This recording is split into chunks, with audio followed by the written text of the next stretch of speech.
Bien, vamos a hacer hoy día el análisis de un experimento, el experimento de Rutherford, con la intención de que se comprenda cómo se deducen las cosas. A inicios del siglo XX se conocía que había tres tipos de radioactividad o tres tipos de rayos: rayos alfa, beta y gamma.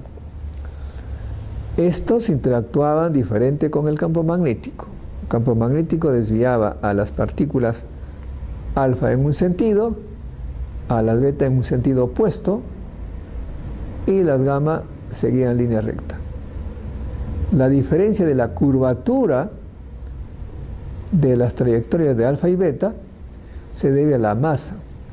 Las partículas alfa tienen algo así como 8000 veces la masa del electrón, por eso se desvían poco.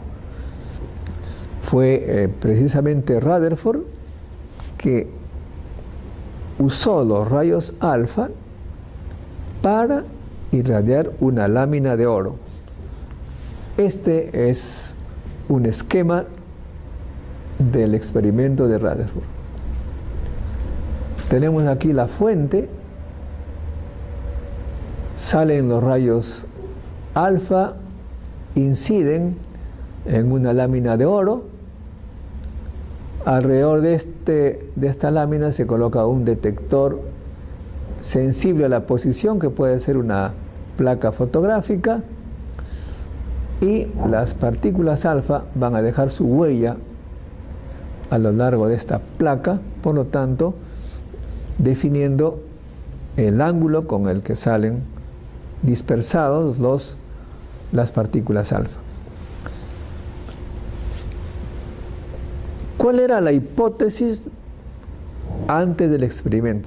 Bueno, había la famosa tesis de Thomson, que decía que la materia está compuesta de una especie de budín, o sea, una cosa compacta, de modo que se esperaba que las partículas alfa iban a ser frenadas por la plaquita de oro, la lámina de oro, y si es que la lámina de oro tenía mucho espesor, no iba a salir nada al otro lado.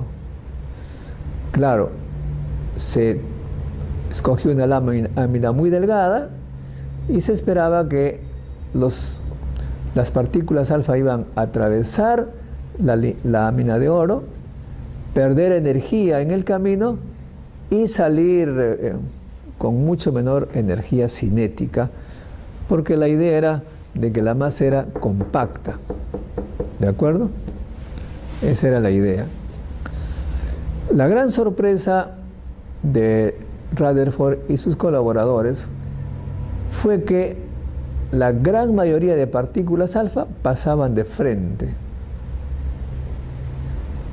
y unas pocas eran desviadas y unas muy pocas regresaban, rebotaban, pero rebotaban con una energía cinética similar, del mismo orden de magnitud que la inicial. O sea que era como si que habían rebotado contra algo muy pesado, muy pesado. ¿Qué puede pensar un físico, un científico que ve que lanzando partículas contra un muro, una pared, vamos a poner en este caso, voy a lanzar partículas, balas pequeñísimas contra la pared, y todas ellas, o casi todas ellas, pasan a través de la pared sin que sean sentidas siquiera? Ese es el gran problema. ¿Cómo? ¿Qué significa eso? Y que una que otra partícula rebota. Una que otra partícula rebota. Yo veo que la pared está compacta, se nota claramente compacta, pero tengo este resultado curioso. Ahí se requiere una gran concentración, una gran imaginación, un poder de abstracción del científico y sobre todo un espíritu crítico de olvidarse de lo que se piensa para hacer un análisis matemático. ¿Qué significa análisis matemático? Hasta ese momento ya se conocía las leyes de la dinámica clásica. Fuerza igual a masa por aceleración, ¿no es cierto? Aquí, ¿cuál era la fuerza? Bueno, la fuerza que hay entre cargas, porque se suponía que en este modelo del budín, con sus pasitas, de todas maneras habían cargas, por lo tanto había que utilizar la regla que hay entre dos cargas. Las cargas, ustedes saben, puede tener atracción o repulsión, producto de las cargas dividido entre el cuadrado de la distancia multiplicado por una constante, y se sabía cómo resolver las trayectorias con esas fuerzas. O sea, uno pone fuerza igual a masa por aceleración, la aceleración es igual a la derivada segunda de la posición, vectorialmente hablando, con respecto al tiempo, se resuelve la ecuación y se encuentra la trayectoria. Y considerando que el haz de partículas alfa es uniforme, ¿qué significa uniforme? Que hay más o menos la misma probabilidad que las partículas alfa estén en cualquier recta, digamos, ¿no? No hay una concentración, sino todas uniformes. Entonces yo supongo que hay un flujo uniforme de partículas, todas paralelas, que ingresan, y veo, y lo que vio Rutherford, supuso que eran desviadas por un núcleo pequeñito, equivalente a la carga al número atómico del oro, y así pudo comprobar que la forma como se desviaban estas partículas alfa, la famosa distribución angular de las partículas alfa, podían ser explicadas considerando que la materia está constituida por átomos que tienen un tamaño de 10 a la menos 10 metros, y el núcleo pequeñito, que es el que repelía a las partículas alfa, era positivo con el número atómico del oro, y que tenía un tamaño de 10 a la menos 15 metros aproximadamente. O sea, es una deducción matemática a partir de una observación experimental.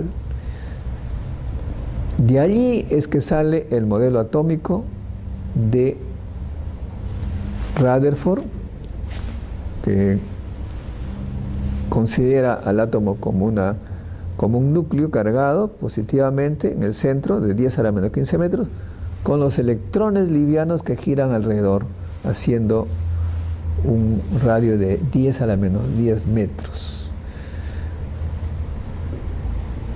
Esto significaba que la materia, el muro, la lámina, que aparentemente era compacta, en realidad era prácticamente vacío.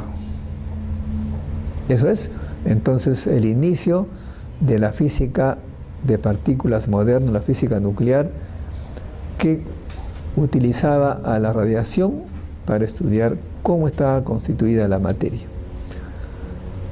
Eso quería indicarles hoy día para que se comprenda, ojo, en la metodología de la investigación. ¿Cómo es la metodología de la investigación? Es que uno tiene una idea, en este caso la idea de que la materia es compacta, hago el experimento, irradio con alfas, veo que unos rebotan y la mayoría pasa. Eso está contra la hipótesis de algo compacto. ¿Eso qué significa? Que la hipótesis es falsa, y al ser falsa tenemos que buscar una nueva interpretación sobre la estructura de la materia. Y esa es la que va a prevalecer después hasta que haya un nuevo experimento que contradiga la hipótesis que ha prevalecido después del experimento.